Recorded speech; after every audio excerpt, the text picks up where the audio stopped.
sunang boti bayaunang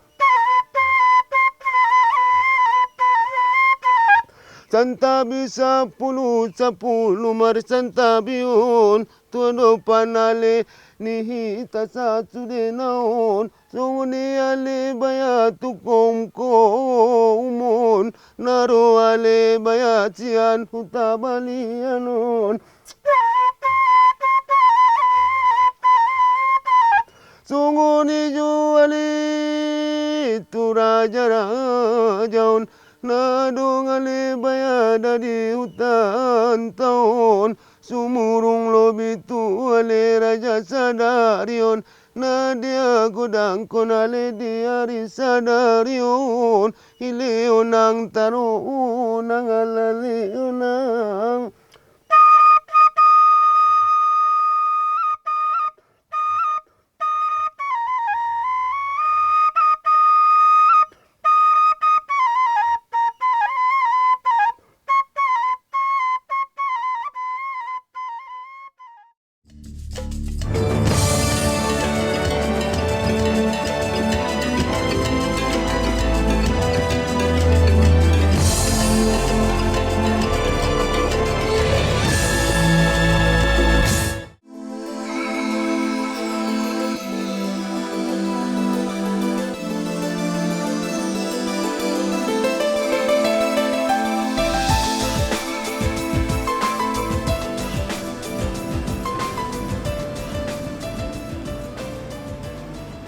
dari tengah sungai sana, pohon itu. Ke sana itu Pak, cantik sekali. Mari dari Potret ITV, Pak. Iya deh. Apa kabar? Kabar baik, alhamdulillah. Seperti ada Ekonomi kegiatan masyarakat sangat memprihatinkan karena atas turunnya harga karet. Pak, ini kan berbicara mengenai potensi pariwisata di Kabupaten Mandailing Natal. Iya. Termasuk juga Pantai Siri-Siri. Nah, mungkin yang lain yang bisa ditonjolkan di kita bagi wisatawan yang ingin datang ke Madinah itu apa saja sih objek wisata yang ada di sini? Ya, terima kasih deh. Sebenarnya Mandailing Natal ini sangat kaya dengan potensi wisata, terutama wisata mengenai adat budaya. Nah, seperti kita pahami, Mandailing Natal itu dikenal ada dari dua hal. Pertama karena agama, yaitu orang Mandailing Natal itu sangat kuat beragama. Kedua karena adat budaya, yaitu seperti yang disampaikan oleh Prapanca dalam bukunya, bahwa bukan dengan sebutan masyarakat Mandailing Natal, tapi bangsa Mandailing Natal. Nah, adat budaya ini secara menyeluruh bersebar di beberapa kecamatan. Nanti di kota itu ada, mungkin si Ade udah pernah lihat. Nah, berjalan arah ke Padang ataupun ke Bukit Tinggi, itu sepanjang jalan ada masing-masing rumah-rumah adat, baik peninggalan masa lalu maupun yang sudah direnovasi. Nah, satu yang menarik dari Madinah adalah keberadaan desa Sibanggor nih Pak. Sibanggor. Iya, nah kalau kita masuk ke sana banyak rumah-rumah yang masih tradisional. Nah, Ya. nah itu apa sih upaya dari Pemkab untuk mengembangkan Sibanggor ini sebagai salah satu objek wisata di Madinah? Alhamdulillah tahun anggaran 2016 ini semua rumah adat yang kita miliki di Mandailing Natal yang merupakan kebanggaan kita, yang merupakan warisan leluhur kita, itu saya renovasi, saya persiapkan untuk tempat-tempat melestarikan adat budaya. Nah, program yang dirancang sudah sangat baik Pak ya. Nah, bagaimana mempersiapkan masyarakatnya sendiri menerima perubahan? Karena kan dipersiapkan sebagai objek wisata tentu akan ada budaya-budaya baru yang masuk. Nah, itu akan mempengaruhi pada sosial budaya masyarakat Mandailing. Nah, itu bagaimana mempersiapkan masyarakatnya? Kami tetap pada kodrat dari Allah Subhanahu wa taala, takdir dari Allah Subhanahu wa taala. Mandailing Natal terkenal karena adat budaya. Oleh karena itu sejak kecil seperti di Sopo Godang yang akan saya buat ini, yang sudah mulai didirikan, itu tiada hari tanpa gondang sambilan, tiada hari tanpa tortor, yang akan saya gilir dari seluruh sekolah yang ada di Mandailing Natal. Dan juga nanti malam harinya belajar mangupa namanya, belajar markobar, yaitu bicara secara adat.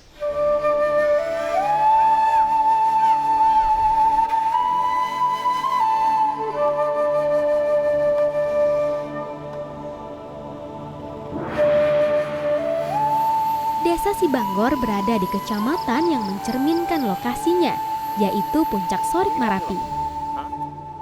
Desa Sibanggor terbagi menjadi 3, yaitu Desa Sibanggor Jae, Sibanggor Tonga, dan Sibanggor Julu. Jalan menuju Sibanggor diapit oleh hamparan sawah yang menghijau. Pemandangan ini sungguh sangat menyegarkan mata. Wah, ini dia. Puncak atap rumah-rumah tradisional yang berwarna hitam sudah mulai terlihat. Ini artinya kita telah tiba di Desa Sibanggor. Sekarang tim potret sudah berada di Kecamatan Sorik Merapi, tepatnya di Desa Sibanggor Julu, desa yang paling dekat dengan puncak Gunung Sorik Merapi yang merupakan bagian dari Taman Nasional Batanggadis. Keberadaan Gunung Api Sorik Merapi dengan tingkat belerangnya yang sangat tinggi memberikan desa ini satu kearifan lokal yang sangat unik, yang tentunya sangat menarik untuk dijadikan potensi objek wisata di Kabupaten Mandailing Natal. Nah, dalam episode kali ini kita akan mengulik bagaimana kehidupan masyarakat berlangsung di tengah tingginya tingkat belerang dan juga sistem adat yang mengatur tatanan kehidupan masyarakatnya. Ikuti perjalanan tim potret.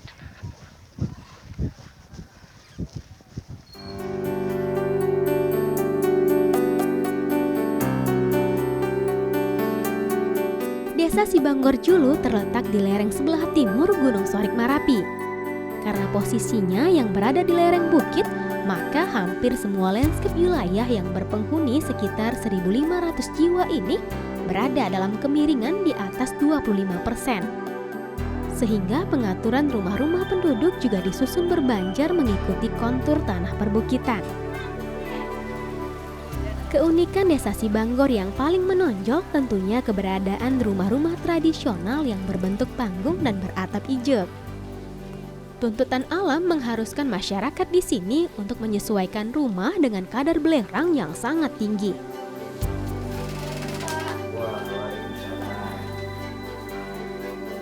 Kumari dari Potret ITV. Sini lagi rehat lah istilahnya ini. Nah, kalau untuk Desa Sibanggor ini kira-kira berdirinya kapan ini, Pak? Kalau Desa Sibanggor Julu ini berdirinya itu tahun 1892.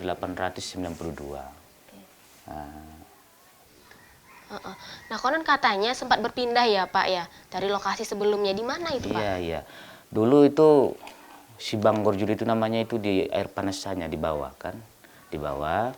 Dulu itu longsor kan. Setelah longsor dia itu pindahlah orang-orang kita yang di sana yang tinggal ada beberapa orang lagi pindahlah ke sini. Nah, dibuatlah namanya ini dulu Singa Jambu. Singa Jambu. Iya, Singa Jambu dulu nama desa ini. Kemudian ditukar lagi menjadi Sibanggor Julu. Nah, ini kan rumah-rumah di desa ini sangat unik ya, Pak ya. Atapnya dari apa ya? Ijuk kan ya, Pak ya? Memang dari dulu sudah seperti itu ya? Iya, dari dulu ijuk semua di sini. Ijuk semua. Soalnya yang lain nggak tahan, umpamanya seng nggak tahan dia kan. Kira-kira bisa tahan sampai berapa lama sih, Pak, kalau rumah menggunakan atap ijuk? Oh, atap ijuk ini sampai tahan 1 abad itu, 100 tahun. Iya. Oke, nah kalau sekarang kita lihat sudah banyak juga beberapa rumah yang berganti ke seng biasa gitu. Kenapa ya, Pak? Itu faktor ekonomi. Soalnya kalau kita mau bangun rumah dengan ukuran 6x9 kan, jadi dia membutuhkan ijuknya itu 2,5 ton. Jadi kalau kita hitungkan harga dari 2,5 ton itu, apalagi sekarang kali 3.000, berarti udah 7,5 juta ya, udah 7,5 juta. Jadi sementara kalau dari atap seng yang sekarang ini itu membutuhkan cuma 4,5 kodi namanya kan. Jadi paling kalau kita hitungkan sama harga sekarang 3.600.000, setengah dari harga itu. Hasil penelitian tentang berapa tingkat kadar belerang yang bercampur dengan udara di Desa Sibanggor sepertinya belum pernah dipublikasikan.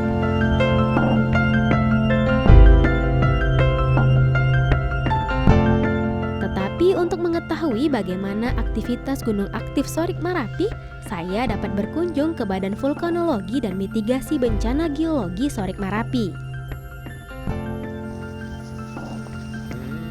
Halo Bang, aku Mari dari Potretda ITV.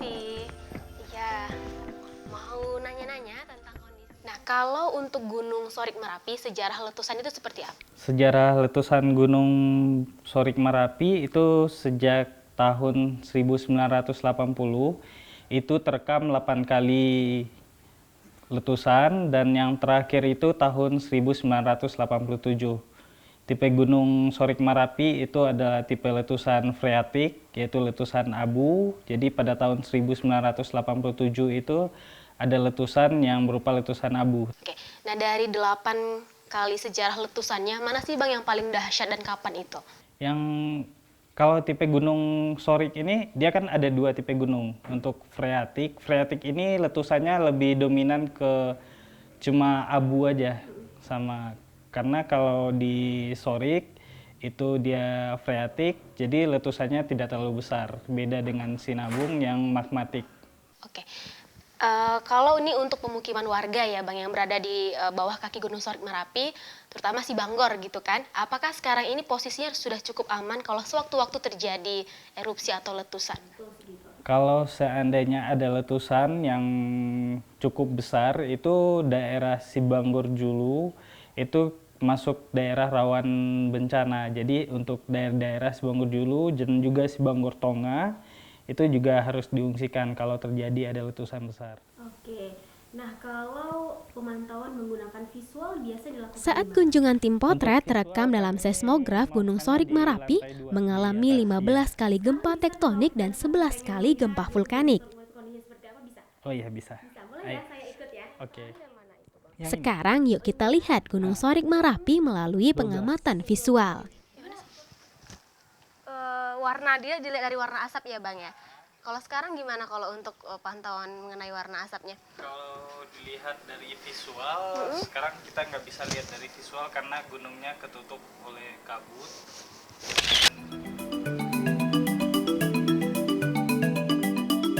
Selain seismograf dan pemantauan visual, metodologi pengamatan Gunung Sorik Marapi juga dilakukan dengan pengukuran tingkat kepanasan kawah dan air belerangnya. Ini kita lihat angkanya. Aktivitas pengukuran biasanya dilakukan di kawah yang berada di desa Sibanggor Tonga. Jadi itu untuk kepanasannya nanti kan dibandingin sama data-data sebelumnya. Jadi apakah ada peningkatan atau tetap konstan. Jadi kalau 90 Selain udara, air di desa Sibanggor juga bercampur dengan kadar belerang.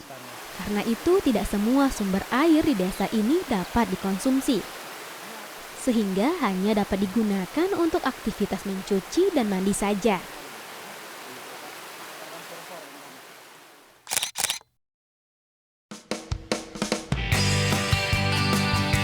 Masyarakat Sibanggor sangat menjunjung adat dan nilai-nilai agama.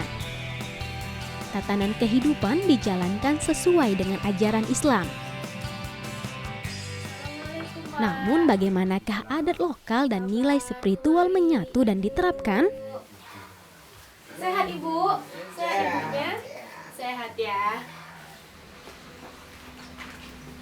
Kalau kita berbicara mengenai adat nih Pak, kalau hukum adat yang berlaku di desa Sibanggor itu seperti apa? Sebelum tahun 90 lah, 1990 itu. Adat itu pengaruh adat Hindu, ke tempat keramat, makam, haji, payung haji. Nah, itu yang membeda kampung dulu, Sibanggor dulu. Siarah dulu ke sana, bawa ayam panggang, makan bersama di sana. Itu untuk apa? Ritual sebelum Ritual mau menanam padi. Sekali setahun. Ya. Itu mula-mula baru menanam padi. Nah, ini modernisasi, dipengaruhi oleh agama Islam. Ayam panggang, potong waktu hari raya haji. Bawa ke masjid, minta doa keselamatan semua. tetap masih ada juga pengaruh Hindunya, tapi disesuaikan dengan Dengan syariat Islamnya dimodernisasi gitu ya kan, Pak ya. supaya jangan bertolak belakang dengan hukum. Oke. Nah, saya pernah mendengar di sini ada sistem pembagian tanah ya Pak ya. Ada tobat wakaf namanya, ada sawah wakaf. Nah, itu seperti apa? Ya selain daripada hak milik pribadi lah kan. Desa ini ada haknya. Maksudnya haknya ada kepunyaan desa, yang dikatakan kepunyaan desa, harta desa. Seperti kolam, ada sedikit, sawah. Inilah yang dua ini. Kepunyaan hak desa. Yang hasilnya dipergunakan untuk kepentingan pembangunan madrasah. Untuk sekolah. Selain untuk sekolah, barangkali ada yang lain diperuntukkan untuk yang lain juga tidak? Khusus untuk pendidikan? Iya. Oke. Nah, kalau marga nih Pak, marga yang paling banyak di Sibanggor ini dari marga apa? Dan dulunya yang mendirikan desa Sibanggor itu dari marga apa? Dulu kan kejadian kampung ini tempo hari di sana ada orang di Penyambungan Duta Siantar pindah ke Sibanggor dulu. Di sana kampung yang lama. Ikut marga Tanjung. Ikut marga Rangkuti. Ada Hasibuan, ada Lubis. Jadi campur di sana. Sesudah karam Sibanggor dulu tahun 1892, dievakuasi ke tempat inilah. Ini ya Sibanggor dulu sekarang. Dipindahkan namanya ke sini, Sibanggor dulu.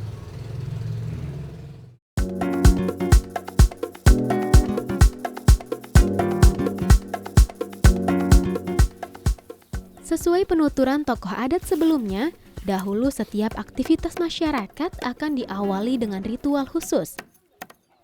Seperti ketika akan mendirikan sebuah rumah, biasanya masyarakat akan menyiapkan semacam sesajian. Namun kini cukup hanya diawali dengan doa sesuai dengan ajaran Islam. Nah, hari ini saya berkunjung ke rumah seorang warga yang sedang menaruh bagas atau memperbaiki atap rumahnya. Halo Bang. Halo. Saya Kumari dari Potret The ITV. Rumah Abang ini sudah berapa usianya Bang? Kalau rumah ini usianya udah ada 30 tahunan. 30 tahun? Iya, 30 tahunan ya. Oke, nah sejak pertama dibuat, sudah berapa kali mengganti atapnya Bang? Kalau sejak dibuat, barulah sekali ini diperbaiki. Wow, Baru ini. baru ini ya, ditambal-tambal gitu ya Bang ya? Oke, nah kalau gini gimana sih tahu bocornya gitu Bang? Kemudian titik-titik harus tambal tuh dari mana? Gini, kita tahu bocornya itu kan pas waktu hujan, ada turun ke bawah, ke lantai, nampak di situ. Nah itulah, baru dari bawah kita cucuk ke atas, nah dari situ diperbaiki. Nampak di atas yang mana cucuk itu. Oh gitu, berarti ditandai dulu ya? Ditandai, ditandai. Oke, nah kalau boleh tahu nih Bang, kalau untuk ukuran rumah, Abang berapa ukurannya? Kalau ini ukurannya 6x9. 6x9. Nah kalau kita buat rumah di awal 6x9 ukurannya, kira-kira berapa ijuk sih yang dibutuhkan Bang? Kalau model rumah kayak gini biasanya mau 3,5 ton. 3,5 ton? Iya, 3,5 ton. Dengan biaya berapa itu? Kalau biayanya sekitar 7 juta, 8 juta untuk atap ijuk aja. Oh gitu, oke. Nah kalau kita lihat ini sepertinya pemasangannya nggak perlu pakai paku dan juga nggak perlu diikat ya Bang? Iya. Gini, bukan nggak perlu pakai paku, itu udah ada kian dulu pakunya di situ kan. Kita tinggal menambal itu, kita tinggal masukkan ke ke lipatan yang dulu. Nah. Oh jadi nambalnya nggak perlu pakai paku lagi ya, tinggal mengikuti yang sudah ada aja.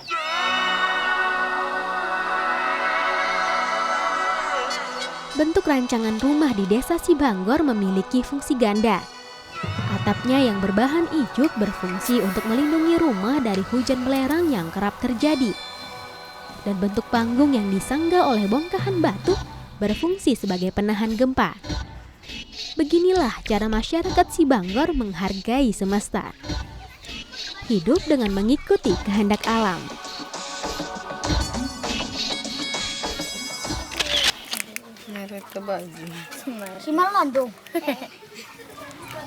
Mengeksplorasi keindahan desa Sibanggor memang tidak ada habisnya. Setiap menelusuri jalan-jalan kecil desa, saya selalu saja menemukan sesuatu yang unik. Nah, pemirsa, itu ada anak-anak lagi pada ngumpul. Yuk kita lihat mereka ngapain. Saat ini perkembangan teknologi terutama gadget telah mengubah gaya hidup lebih dari 50% anak-anak di dunia. Tetapi di desa Sibanggor, di mana kehidupan dijaga oleh nilai adat dan istiadat, anak-anak masih leluasa menikmati masa kecil mereka dengan bermain dan belajar di alam. Oh, jadi semakin kencang ditarik, talinya semakin dalam ininya ya, mutarnya ya. Oke, kalau gitu lanjut mainnya, kakak. Lanjut lagi jalannya, oke? Thank you ya. Tos dulu kita. Tos dulu. Thank you. Thank you.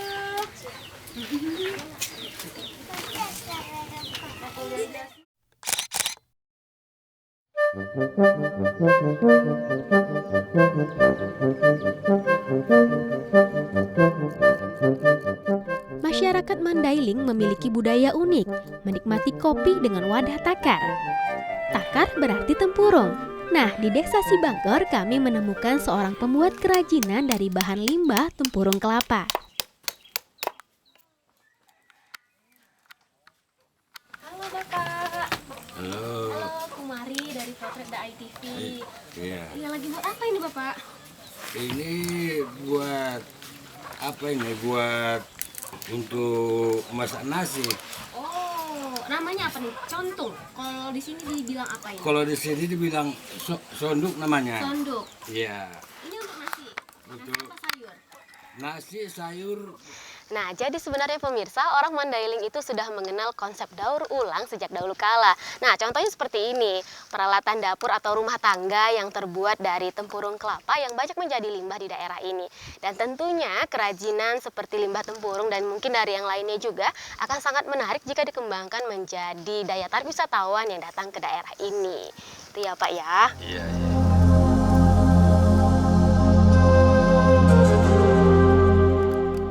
Penggiat kerajinan di desa Sibanggor memang masih kecil, tetapi potensi yang ada sangat besar. Selain memberikan keuntungan, membuat kerajinan berbahan daur ulang seperti yang dilakoni oleh Pak Khoirudin juga berkontribusi dalam pelestarian lingkungan dan alam.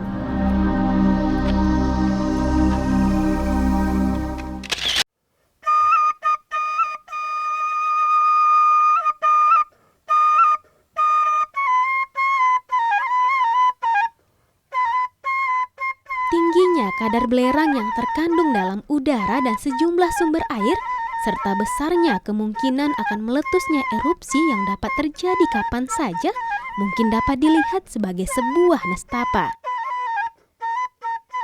Tetapi kearifan dalam melihat dan memperlakukan alam dari sisi yang berbeda bisa menjadikannya sebuah anugerah. Inilah pelajaran yang dapat kami ambil dari desa Sibanggor dan masyarakatnya. Masih banyak cerita menarik lainnya dari Sibanggor, si primadonanya Madina. Sampai jumpa lagi dalam edisi potret selanjutnya. Selalu ingat, buka mata, hati, dan telinga, karena ada banyak nilai berharga yang dapat menjadi potret bagi masa depan kita. Sampai jumpa. Disuanda manginang alida pegiun na ditoru ale bayada ditandiangun